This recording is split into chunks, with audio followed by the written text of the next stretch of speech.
Nós vamos juntos preenchermos algumas partes dessa nossa primeira aula, que é no dia de hoje. Nós, com certeza, não vamos conseguir preencher tudo. Então aquilo que nós não conseguimos preencher, você vai preencher em casa. Ou vocês podem marcar para fazerem isso juntos, ou vocês podem, em vez de fazer todo o grupo, né, você que é o coordenador do grupo, você pode dividir, não é? Olha, você fica com Beltrano e com Ciclano, e vocês vão combinar um dia para vocês trabalharem juntos a apostila de vocês. Agora, o que é importante? Gente, uma das notas, além desse trabalhinho, né, das tarefas que os líderes vão passar no final, vão entregar um papel, e aqui vai estar dizendo se você fez ou não fez, né? E é importante você colocar o nome da pessoa completo, né? Principalmente tem Maria das Graças, deve ter umas 4. Aí você coloca Maria das Graças Chagas Lindoso, né? Você coloca para não ter nenhuma confusão, tá?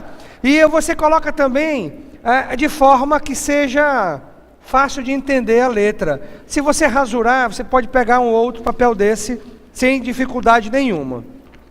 E no final do nosso curso, as apostilas que você vai receber por semana, essa é a primeira, você vai ter que mostrar que está tudo preenchido.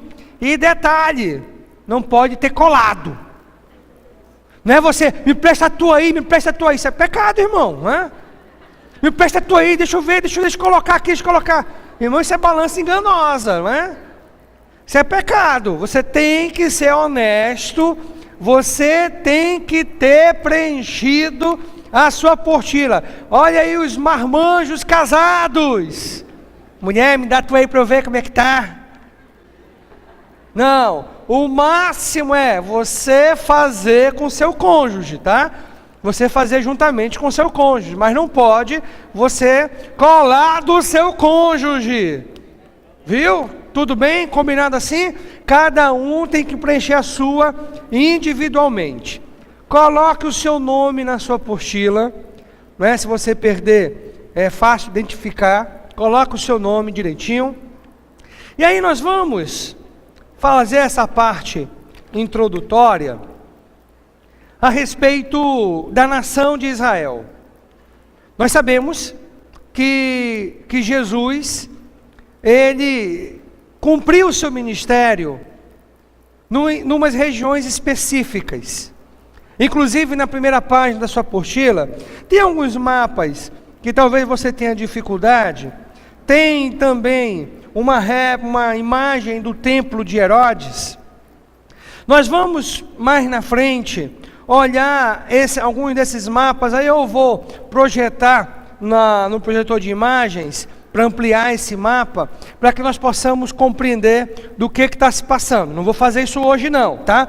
Isso vai ser provavelmente na próxima aula ou na terceira aula que nós vamos fazer essa tarefa. Nós sabemos que Jesus, ele veio de um povo, uma nação, a nação de Israel, que na verdade é uma nação teocrática. O que é uma nação teocrática? Deus é o centro daquela nação. Quando nós falamos em teocracia, nós estamos dizendo que as leis, que todo o sistema judiciário daquela nação é pautado nos princípios divinos. Vamos pegar como algum exemplo, né? Nós temos hoje no Oriente muitos países islâmicos. Eles são teocráticos. O que quer dizer isso? Mas não tem nada a ver com a nossa Bíblia.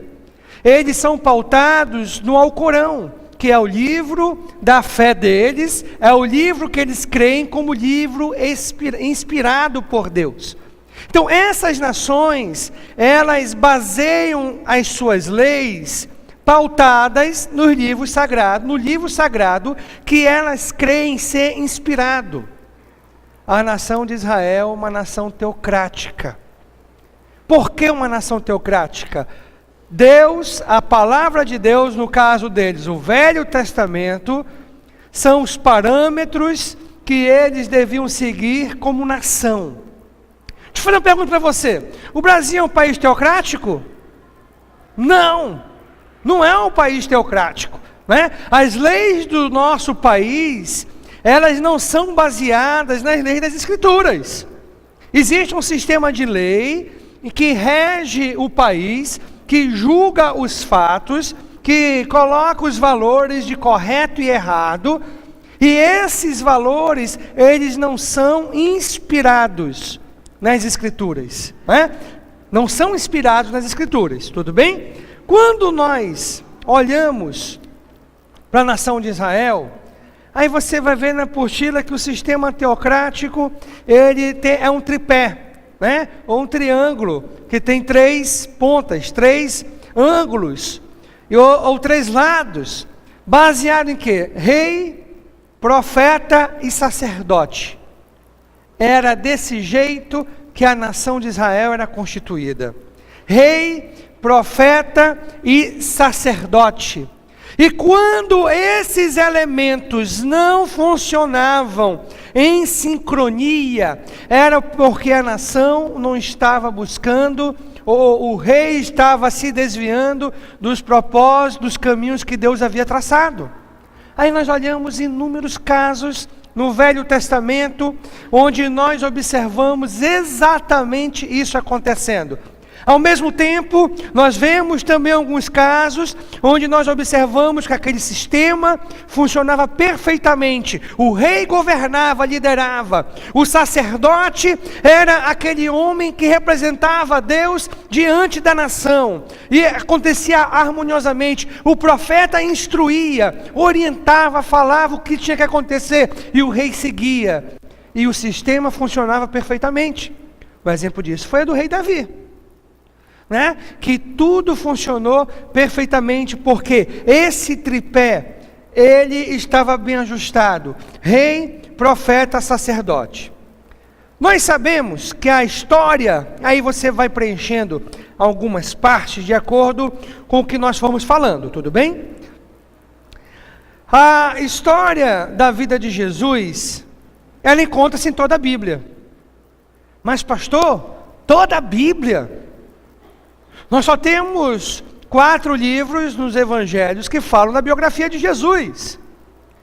E no Novo Testamento, nós temos sim, os outros livros, os outros 23 livros que mencionam a respeito de Jesus. Gente, no Velho Testamento, nós olhamos Jesus aparecer em profecia. O Velho Testamento, ele apresenta Jesus em profecias. Você pode anotar, você fica atento aí, né, que tem as lacunas para serem preenchidas, e você vai anotando conforme nós vamos conversando, tá? Então olha lá, você anota aí. No Velho Testamento, Jesus, ele vai aparecer como? Em profecias. Nós temos várias profecias que vão mostrar, que vão falar a respeito de Jesus. Olha, pega a sua apostila aqui, olha a sua apostila, ó. Você vai preencher esses espaços que tiverem vazios. Tá vendo? Ó? Esses espaços vazios, ok? Aí você vai preencher o primeiro espaço vazio, ó, Jesus em profecias. Isso nós enxergamos no Velho Testamento. Todo o Velho Testamento, ele aponta para o Messias. Todos os aspectos, desde o início, no livro de Gênesis, nós já observamos a primeira menção a respeito de Jesus. Quando Deus deu aquela profecia no capítulo 3, onde o descendente da mulher pisaria a cabeça da serpente e esta feriria o seu calcanhar. Aquela é a primeira menção de Jesus Cristo, que viria como solução para o pecado da humanidade. Gente, nós vamos olhar Jesus implicitamente e explicitamente de Gênesis a Malaquias. Muitas das vezes nós vamos ver numa alegoria. O símbolo de Jesus, como na Páscoa, o Cordeiro. Quando Abraão foi sacrificar o seu filho Isaque, ali nós temos uma simbologia. Jesus, aquele animal que foi providenciado quando Abraão estava sendo provado por Deus, e ele levantou o punhal para matar o seu filho, o anjo apareceu e disse: pare! O sacrifício foi providenciado por Deus. Olha ali, o animal engatado. É ele mesmo. Você pode perguntar: o que isso tem a ver com Jesus? Inesperadamente, Jesus foi a solução. A morte de Jesus foi a solução para as consequências do pecado da humanidade. Nossos pecados. Jesus morreu no nosso lugar, naquela cruz do Calvário. E nós vamos observar isso em vários aspectos, e ao mesmo tempo muitas profecias, e nós vamos observar algumas dessas profecias a respeito de Jesus no item 4.2 da nossa apostila, né? Que você vai preencher e você vai levar para sua casa, na página 3. O item 4.2, nós vamos observar as profecias a respeito de Jesus. Não vamos fazer isso agora não, tá? Volte lá para a primeira página, só quis mostrar para você. Não é? Que tem essa parte que nós vamos observar. Já no Novo Testamento, Jesus, ele é descrito como fatos históricos. Então bota aí, Novo Testamento de Jesus, historicamente, ou seja, nós vamos observar a biografia de Jesus sendo relatada nos 4 evangelhos. Desses, o mais antigo é o de Marcos, o primeiro a ser escrito. O último foi o evangelho de João. Com certeza, tanto Mateus como Lucas, quando escreveram os respectivos evangelhos que teve o seu nome, eles leram o evangelho de Marcos, pegaram a fonte do evangelho de Marcos para ver o que Marcos havia feito. Por isso que eles são muito parecidos, chamados sinóticos. E enquanto o evangelho de João é totalmente diferente, porque as ênfases são diferentes.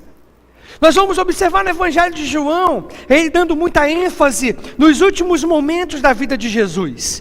Como nenhum outro evangelho, aqueles momentos finais da vida do Messias, nós vamos observar João narrando isso perfeitamente. E um outro ponto que você precisa entender: entre o Velho Testamento e o Novo Testamento, olha, anote isso aí. Nós temos o que? 400 anos de silêncio. Você lembra? 400 anos de silêncio. Ó. Você lembra, na nossa última aula, o último gesto do panorama geral do Velho Testamento? Ó, silêncio. Foram esses 400 anos de silêncio que antecederam a volta do Messias, não é? Que antecederam a volta de Jesus. E aí tem um detalhe muito importante. Muitos dos livros apócrifos que existem, são vários livros apócrifos que existem. Eles foram escritos durante esses 400 anos de silêncio. Como fator histórico, é provável que muitos deles tenham validade, como Macabeus, Judite e outros mais.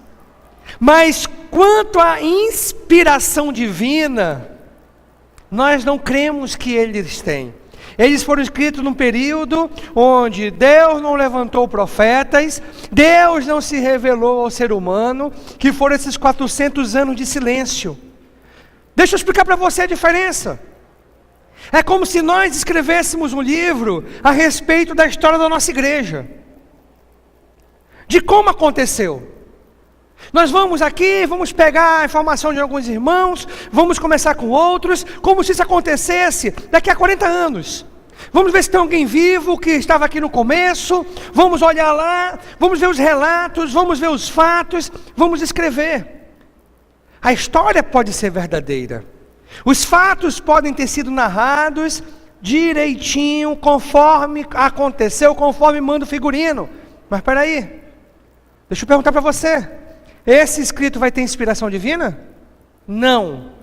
A inspiração divina foi uma inspiração capacitando pessoas para escrever os 66 livros das Escrituras. Cessou. Essa inspiração que foi dada pelo Espírito Santo para esse propósito, cessou quando o último livro foi escrito, o livro de Apocalipse. Acabou. Cessou essa inspiração. Exatamente isso que eu quero que você entenda. Alguns desses livros, eles servem como valores históricos, mas não como fonte inspiradoras, ou seja, a capacitação dada por Deus àquelas pessoas para escrever aqueles livros. Isso não aconteceu, porque todos nós temos aqui, não é? Os 39 do Velho Testamento e os 27 do Novo, e não tem mais ponto final. Se aparecer, descobriram mais um livro, olha só, o fulano recebeu a continuação da revelação de Jesus. É familiar para você? Joseph Smith, não é? Recebeu a revelação, a continuação. Furado. Isso não existe mais hoje. O que nós precisamos saber está aqui.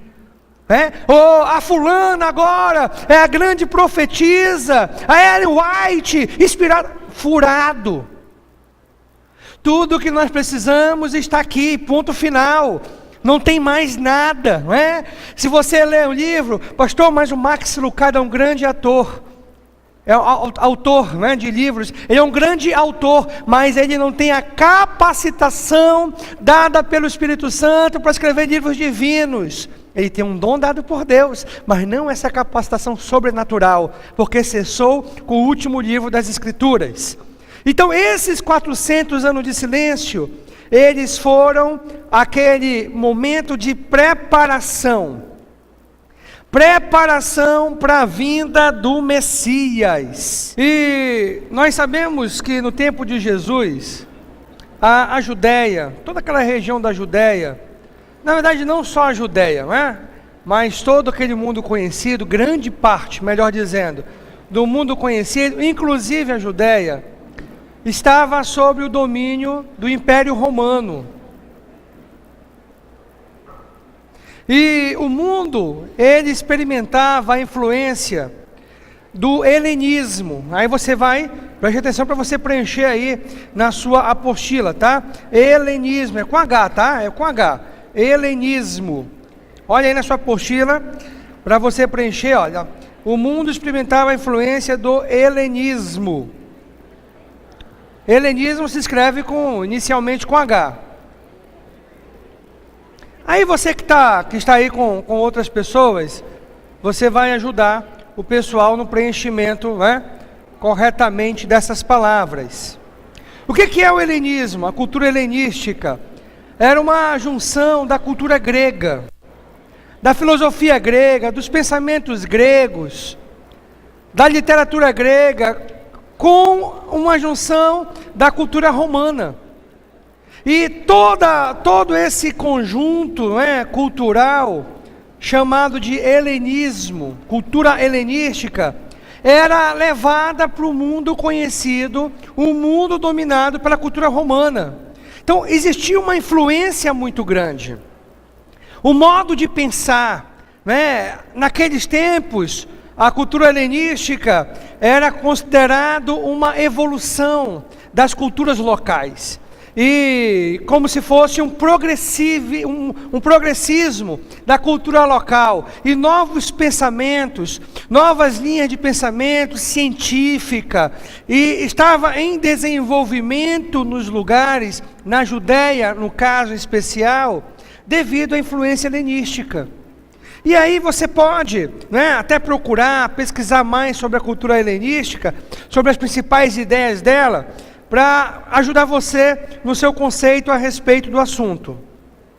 Foi durante esses 4 séculos de silêncio, né, o mundo começou a experimentar a influência do helenismo, trazido pelo Império Romano, Então, automaticamente, o helenismo foi responsável pelo surgimento das grandes bibliotecas na sociedade antiga, naqueles tempos, que era, na verdade, tinha como intuito uma capacitação da sociedade humana. Claro que nós sabemos que esses conceitos helenísticos, muitos eram interessantes, mas também existia uma filosofia que contradizia as escrituras, não é? Nós sabemos muito bem disso. E se você for estudar o tema a fundo, você vai chegar a essa conclusão sem nenhuma dificuldade. E foi nesse período que surgiram entre os judeus os grupos, as seitas políticas religiosas, né? Aí surgiram entre os judeus diferentes grupos político-religiosos, diferentes grupos políticos religiosos, inclusive influenciado por esse pensamento helenista, não é? Dessa cultura helenística, e surgiram esses grupos também com essa influência. E o que é importante nós entendermos durante esse período de 400 anos, Deus preparou o cenário para a vinda de Jesus. Gente, o Império Romano era caracterizado pela sua mobilidade. Olha lá. Ia de um lado para o outro muito facilmente. E para que houvesse boa mobilidade, qual era o intuito deles? Conquistar o mundo conhecido. E para que esse objetivo fosse alcançado, era preciso ter uma boa mobilidade, enviar tropas, enviar suprimentos. Como uma tropa vai se deslocar de um lugar para o outro? Meses de caminhada, meses de marcha, meses viajando, se não tivesse suprimento. Aí que houve a abertura de estradas, né? Estradas, ligando um centro a outro, ligando lugares a outros lugares. Isso tudo veio a culminar para a facilitação do trabalho da propagação do cristianismo, porque agora existiam estradas. E houve a chamada paz romana, que foi aquele período, né, de paz mundial, né, naqueles momentos conhecidos, que facilitou a propagação do Evangelho pelos apóstolos de Jesus Cristo. Vamos virar a nossa página e vamos falar um pouquinho desses grupos políticos religiosos da época de Jesus. Aí o que vamos fazer? Preste atenção. Eu vou conversar, explicar para você sobre esses 5 grupos. Quando eu terminar de explicar para você, eu vou dar para você alguns minutinhos, e você dentro do seu grupo, você vai preencher, responder, colocar o conceito, tá? Que vocês entenderam daquilo que foi falado aqui por mim. Então preste atenção. Existiam 5 grupos políticos religiosos na época de Jesus. Quando nós falamos políticos religiosos, é porque tinha a questão política por trás, do domínio político. E religiosos, porque eles tinham uma linha de pensamento referente à lei, os princípios da lei, as doutrinas da lei. E eles interpretavam de alguns aspectos específicos. Por exemplo, os escribas. Quem eram os escribas? Olha lá, você preste atenção, porque eu vou falar para você que daqui a pouquinho você vai ajudar o seu grupo a preencher aí essa lacuna, né, a respeito dos escribas. Inicialmente, os escribas eram os copiadores. Olha lá, gente, não existia imprensa. A imprensa foi desenvolver no século XVI, muito tempo depois. E como é que os documentos eram copiados? Eram literalmente copiados. E os escribas eram esses copiadores. O que eles faziam? Eles pegavam o livro da lei, que são os 5 primeiros livros, tinham os profetas e os escritos. Assim era dividido o Velho Testamento, né? Os livros da lei, os profetas e os escritos. Salmos entrava nos escritos, os livros históricos entravam nos escritos, também o livro de Daniel entrava nos escritos, não eram considerados como fazendo parte dos profetas. E esses livros, esses escritos eram duplicados. Como eram duplicados? À mão. Eles pegavam e faziam a duplicação daqueles documentos. Agora existia todo um cuidado com a quantidade de palavras por linha, a quantidade de letras por linha, de palavras por trecho, para que não houvesse, ou melhor, para que tivesse um mínimo de erro possível nesse processo de duplicação. Depois do retorno do cativeiro, os escribas, eles deixaram de ter o papel exclusivamente de copiadores, duplicadores da lei, e eles passaram também a exercer a função de expositores, mestres, intérpretes da lei. Isso depois do retorno do cativeiro. Antes do cativeiro eram os que copiavam, apenas duplicavam os documentos, os escritos do Velho Testamento. Mas depois do cativeiro, além de copiarem, também se tornaram intérpretes, mestres, expositores da lei. Agora, reescreva com o seu grupo aí. Vamos lá, ajude um ou outro. Coloque o conceito de escriba conforme nós falamos. Segundo grupo.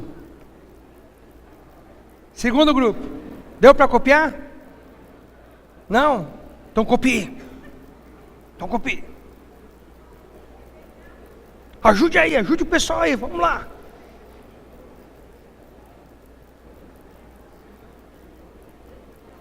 Então não esqueça, os escribas inicialmente eram os copiadores dos escritos do Velho Testamento. Depois do retorno do cativeiro, além dessa função, se tornaram intérpretes, mestres, expositores da lei.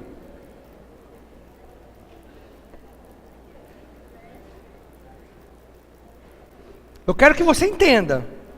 Eu não quero que você decore as minhas palavras, não. Por isso que eu quero que você faça aí com as suas palavras que você entendeu. Agora eu vou fazer o seguinte, ó. Agora eu vou falar dos fariseus, dos saduceus, dos zelotes e dos essênios, tá? Desses 4. E no final eu vou dar um tempinho para vocês preencherem a apostila de vocês. Combinado assim? Aí ó, bota a cabeça para funcionar. A cabeça vai funcionar, um ajuda o outro, um ajuda o outro. Esse é o trabalho em equipe, um ajuda o outro. Então vamos lá, falar agora dos fariseus. Eu posso falar dos fariseus agora? Tranquilo? Então tá.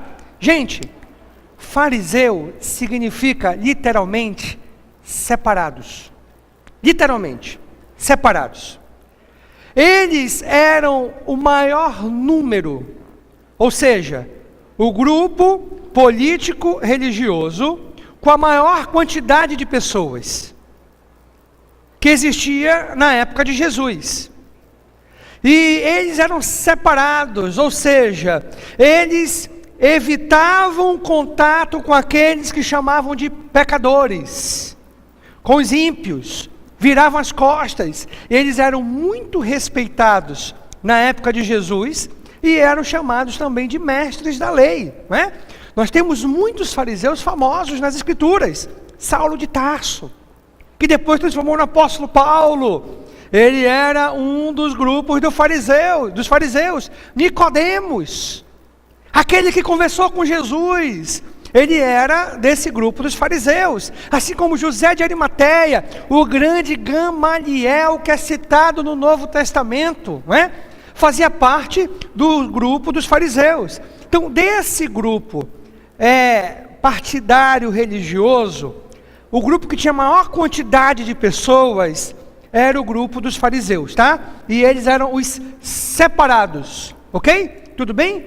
Agora, vamos falar um pouquinho dos saduceus, que eram completamente diferentes dos fariseus.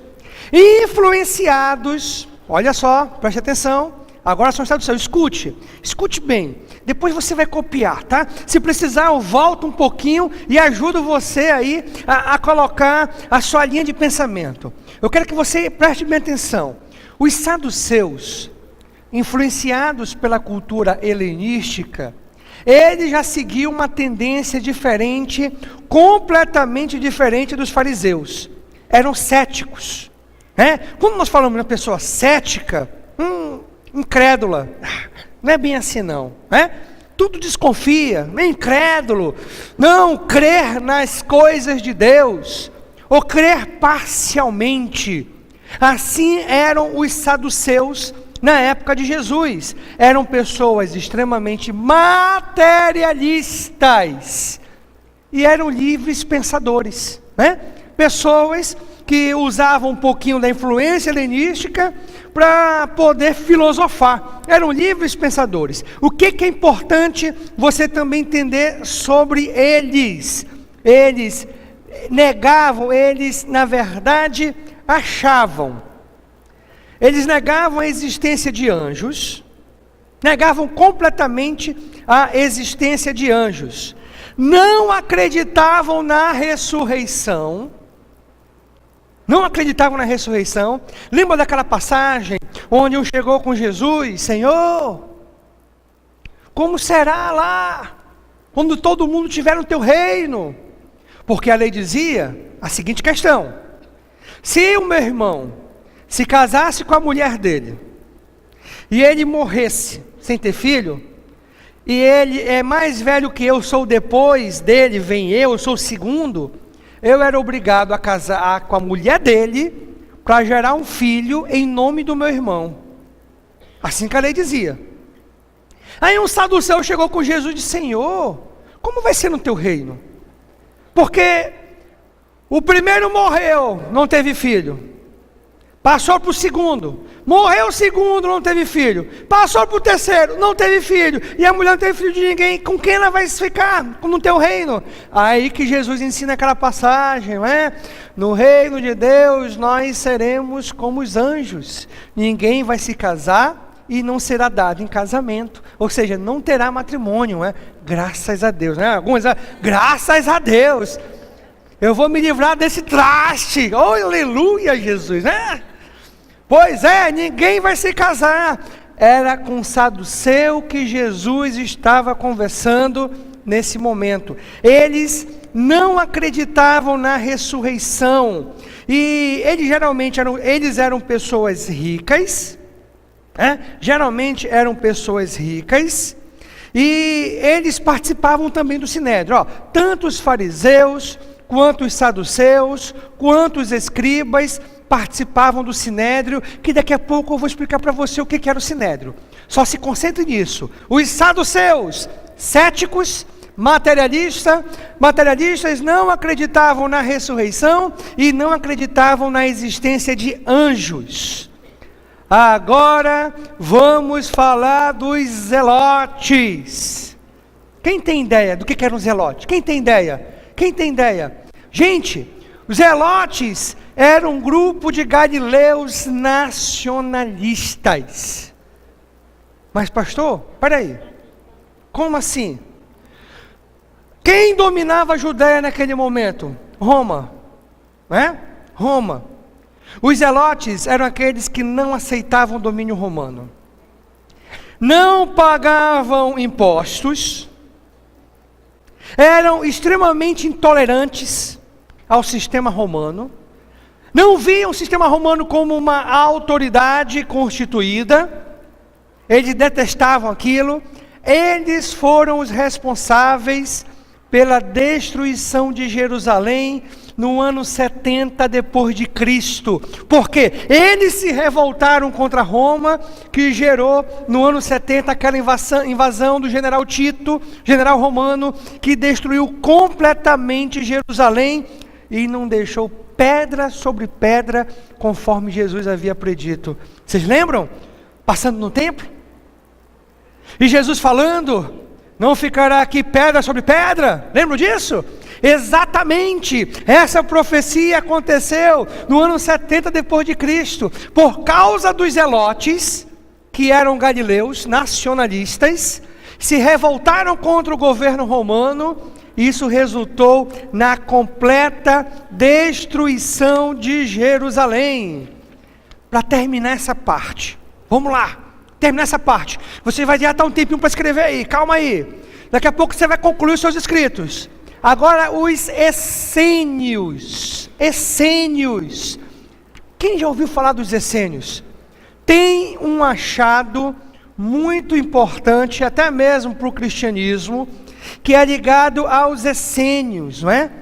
Quem eram os essênios? Gente, era um grupo místico. Depois dos fariseus, eles eram o segundo em quantidade de pessoas que estavam agregadas a esse grupo. Agora, eles eram místicos e viviam isolados no deserto, principalmente naquela região próxima ao Mar Morto, enclausurados, para não se misturarem com pessoas. Então eles habitavam as cavernas da região do Mar Morto, e foi graças aos essênios que os manuscritos do Mar Morto foram preservados, manuscritos datando antes da época de Jesus. No século XX encontraram, jarros com rolos, e esses jarros foram preservados. Quem guardou foram os essênios. Botaram os rolos em jarro de barro, tampados com couro de animal, Isso fez com que impedisse com que a umidade entrasse dentro do jarro e corroesse os rolos. Foram preservados e foi um grande achado, inclusive para a fé cristã. Mas quem guardou isso foram os essênios. Então quem eram eles? Eram místicos, também separatistas, que acreditavam que precisava se separar de todo mundo para ter uma devoção a Deus. E eles habitavam as cavernas na região do Mar Morto. E era o segundo maior grupo de seita política religiosa no tempo de Jesus. Agora você vai ajudar o seu irmão aí. Vamos lá, vamos preencher aí. Os fariseus, os saduceus, os zelotes e os essênios. Vamos lá, ajude um ao outro. Ajude a pessoa a formar sua linha de raciocínio. Escribas, os copistas das escrituras. Depois do cativeiro se tornaram também mestres, expositores da lei. Os fariseus, significa literalmente separados. Separados, os fariseus. Era o maior número, era o maior grupo na época de Jesus.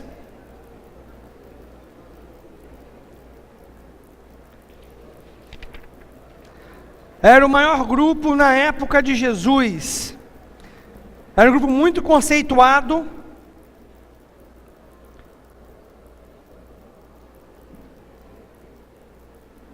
E era considerado grandes mestres e piedosos. Evitava o contato com pecadores, Aí, o fariseu, a maior reclamação dos fariseus é que Jesus sentava com publicanos. E os publicanos eram considerados os maiores pecadores da sociedade judaica. Saduceus eram o grupo cético, materialista, livres pensadores. Não acreditavam na existência de anjos e na ressurreição. Os zelotes, galileus, nacionalistas. Galileus nacionalistas que foram responsáveis, não pagavam impostos e foram responsáveis pela destruição de Jerusalém. Deixa eu voltar um pouquinho. Você que está aí anotando, Vamos lá. Os escribas eram os copiadores, depois se tornaram mestres, interpretadores e expositores da lei. Depois deles nós temos os fariseus, que era o maior grupo. Os fariseus eram os separados e evitavam contato com qualquer pessoas consideradas por eles como pecadoras, Eles evitavam essas pessoas. Esses eram os fariseus.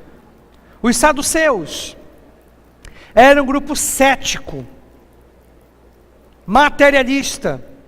não acreditava na ressurreição e nos anjos. Não acreditavam na ressurreição e nos anjos. Então, os saduceus era o grupo cético, materialista, formado por pessoas da alta classe. E eles não acreditavam na ressurreição e nos anjos. Os zelotes eram galileus. Você lembra que existia entre os 12 um que era zelote? Antes de se tornar apóstolo, Simão, o zelote, né? E eles eram extremamente nacionalistas, não pagavam impostos a Roma e foram responsáveis pela destruição de Jerusalém no ano 70 depois de Cristo. Os essênios, depois dos fariseus, eram o segundo maior grupo. Eram pessoas místicas que viviam separados da sociedade, habitavam as cavernas na região do Mar Morto. Esses eram os essênios. Agora é o seguinte, nós vamos para esse ponto número 2. Vamos falar um pouquinho dessas 3 instituições judaicas na época de Jesus. Vamos lá, primeiro o templo. O que era o templo? Situado no Monte Moriá. Era a grande joia dos judeus. Havia sido a habitação de Deus no Velho Testamento. Por isso que muita gente acha que Deus habita no auditório, no templo como esse. Não, não habita em nenhum. Ele habitou no Velho Testamento, naquele templo que foi erguido no Monte Moriá, e ponto final, e nenhum mais outro lugar. Agora Deus não habita mais no templo, Deus habita em nossos corações. O que é importante você saber sobre esse templo, não é? Primeiramente, construído no Monte Moriá. Outro detalhe importante, o primeiro templo foi aquele construído por Salomão, destruído por Nabucodonosor da Babilônia. Vocês lembram?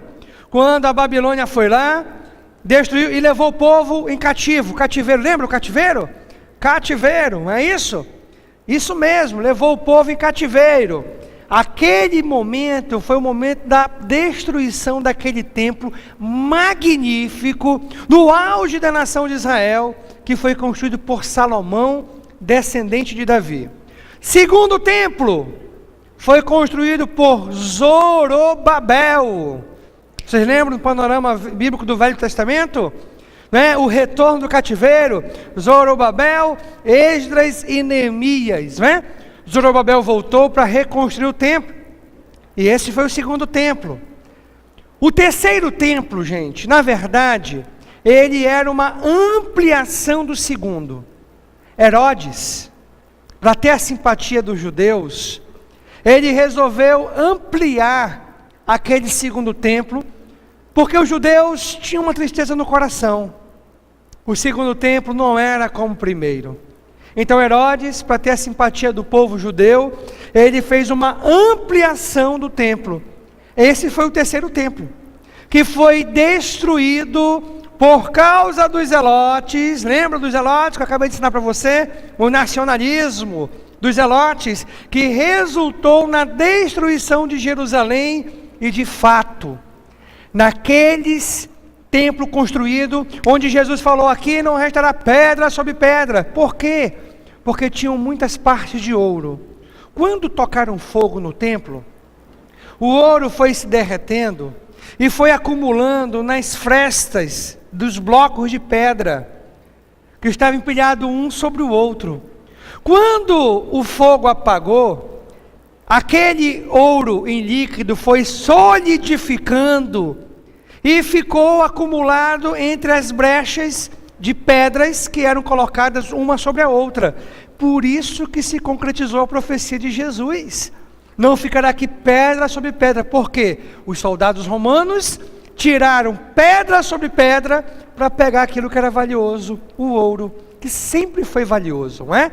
E tomar para si aquele ouro que havia se derretido no templo. E a profecia de Jesus se cumpriu. Então pronto, vamos lá. O templo, nós falamos, construído sobre o Monte Moriá. Aí nós falamos dos três. O primeiro, construído por Salomão e destruído por quem? Nabucodonosor. O segundo foi construído por quem, gente? Zorobabel. Aí tivemos o terceiro, que foi uma ampliação do segundo, que foi construído por Herodes, destruído completamente em 70 depois de Cristo pelos romanos. Construído no Monte Moriá. O primeiro foi erguido por Salomão, destruído por Nabucodonosor. O segundo por Zorobabel, o Zorô para os íntimos, não é? Daí que veio o nome Zorro. Deixa para lá, brincadeira, gente. Zorobabel. O terceiro, a ampliação do segundo por Herodes, que foi destruído pelos romanos no ano de 70 depois de Cristo. Vamos falar agora das sinagogas. Das sinagogas. Gente, você vai olhar muitos e muitos textos bíblicos aparece sobre as sinagogas, não é? As sinagogas, elas existiam em todos os lugares que possuíam grupos de judeus. Então era comum em todas as cidades que tinham uma colônia de judeus, um grupo de judeus, iniciar uma sinagoga. O que você precisa entender sobre a sinagoga? Então, sinagoga não era só na Judéia. Quando nós olhamos o apóstolo Paulo em suas viagens, nós vamos observar que um dos lugares preferidos para ele pregar o evangelho era nas sinagogas, porque as pessoas já conheciam sobre o Velho Testamento, e elas esperavam o Messias vir, e Paulo chegava com a grande verdade das Escrituras. Eu tenho boas notícias para vocês. Ele veio, Jesus Cristo, morreu na cruz pelos nossos pecados, não é?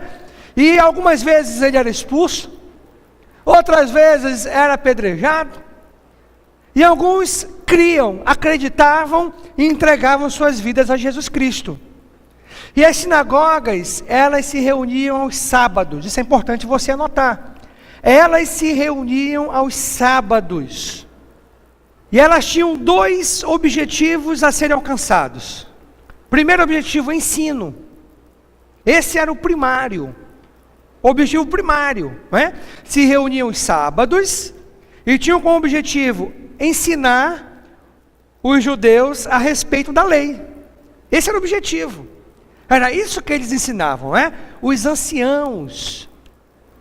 Os anciões, né? Os anciões lideravam e ensinavam a lei para todo aquele grupo de judeus. Essa era uma forma de que a cultura judaica, os ensinos da lei, fossem perpetuados por todas as gerações de judeus.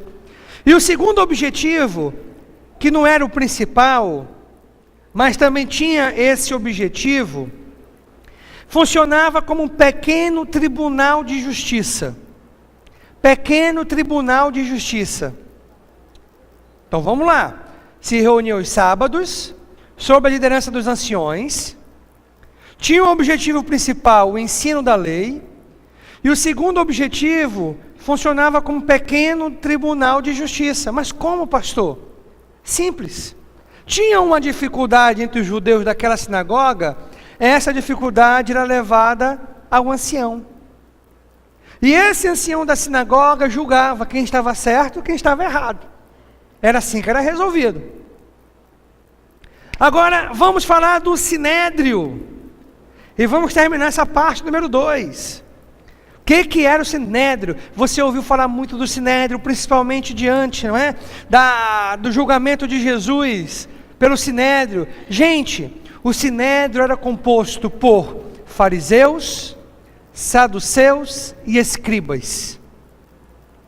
pessoas desses três grupos políticos religiosos compunham ali esse grupo, que eu vou já explicar para você o que era de fato, né? Que nós chamamos de sinédrio. E a presidência do sinédrio era exercida pelo sumo sacerdote da época. O sumo sacerdote, que era o chefe dos sacerdotes, ele ocupava a presidência do sinédrio. Ok? Outra informação sobre o sinédrio que é importante você anotar. Então, olha lá o que eu já falei para você. Olha o que eu já falei. O sinédrio era composto por membros fariseus, saduceus e escribas. A presidência do sinédrio era exercida pelo sumo sacerdote. Ok? Outra informação importante, era composto por 70 membros. 70 membros. O sinédrio era composto por 70 membros. Eram 70 pessoas que faziam parte do sinédrio, não é? Entre essas 70 pessoas, tinham o quê? Saduceus, escribas e fariseus. E o presidente, ou seja, aquele que presidia o sinédrio, era o sumo sacerdote. Para terminar sobre o sinédrio, era uma espécie de suprema corte de justiça dos judeus. Suprema corte de justiça dos judeus. Suprema corte de justiça dos judeus. Anotou essa última informação? Suprema Corte de Justiça dos Judeus. Pronto! Gente, o sinédrio tinha poderes judiciários, legislativos e provavelmente executivo. Isso não anote não, tá? Só note que era a Suprema Corte de Justiça dos Judeus, composto por 70 membros, presidida pelo sumo sacerdote, e entre esses 70 membros nós tínhamos escribas, fariseus e saduceus. Agora, para nós terminarmos, em 5 minutos, 5 minutinhos, vamos olhar bem rapidinho esses outros aspectos da época de Jesus. Quem eram os publicanos? Anote aí, os coletores de impostos. Bem direto, coletores de impostos. Os coletores de impostos, isso mesmo. Então, esse grupo de publicanos eram odiados pelos judeus, porque eram considerados traidores, porque eram judeus que coletavam impostos. Diga aí, um publicano famoso nas Escrituras. Zaqueu. Zaqueu. Era um publicano famoso nas Escrituras. Tem um grupo aí que vai fazer o Zaqueu. Qual é o grupo que vai fazer o Zaqueu? Qual é o grupo? Está aqui, olha, não é? Não tem Zaqueu, ainda bem que tem homem no meio para fazer o Zaqueu, não é? Já tem até o Zaqueu, meu Deus do céu. Zaqueu pequeno, não é? Lembra dessa música? Na minha época de escola era essa música que cantava. Aí depois mudou, não é? Segura o tchan. Mas na minha época de jardim era essa. Zaqueu pequeno, quase. As coisas mudam muito, não é verdade? Aí depois, na geração, eu estava dançando na boquinha da garrafa, a criancinha dançando lá. É isso mesmo, infelizmente, os valores mudaram completamente. Quem eram os samaritanos? Preste atenção, era um povo misto.